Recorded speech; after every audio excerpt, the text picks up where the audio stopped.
Chandigarh. Once the dream child of Le Corbusier, a model of modernity, now caught in a bizarre limbo where bureaucracy and legal confusion have left ordinary people in the lurch. Let me break down why this city, designed for progress, is now the poster child for administrative inertia and institutional cruelty. It all started in January 2023, when the Supreme Court, worried about unchecked floor-wise construction, ruled against apartmentalization in Chandigarh.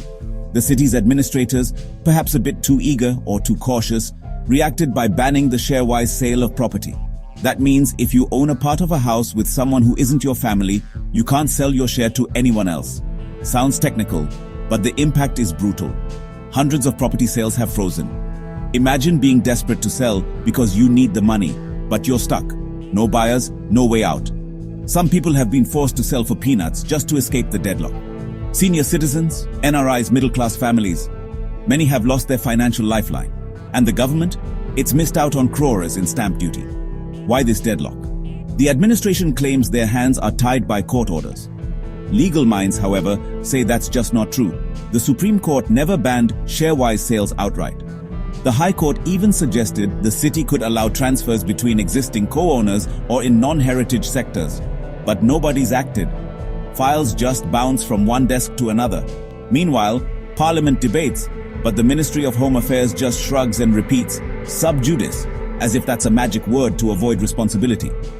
And while all this drags on, life in Chandigarh gets harder.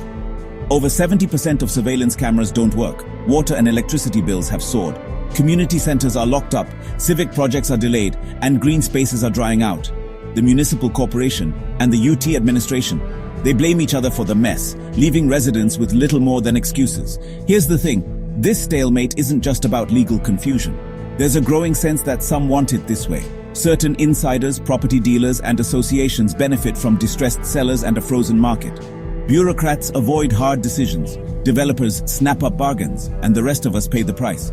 This isn't just bad governance, it's a violation of basic dignity. When I can't sell my own property, can't access basic amenities, and I'm still taxed to the hilt, it's more than inconvenience, it's institutional cruelty, plain and simple. What needs to change? Simple. Clear rules on property sales, especially between co-owners, real oversight so the law isn't twisted out of shape. Civic bodies that work together, not against each other. And above all, a government that actually listens to its citizens. Until then, the people of Chandigarh remain prisoners of a system that's supposed to serve them, and that honestly should outrage us all.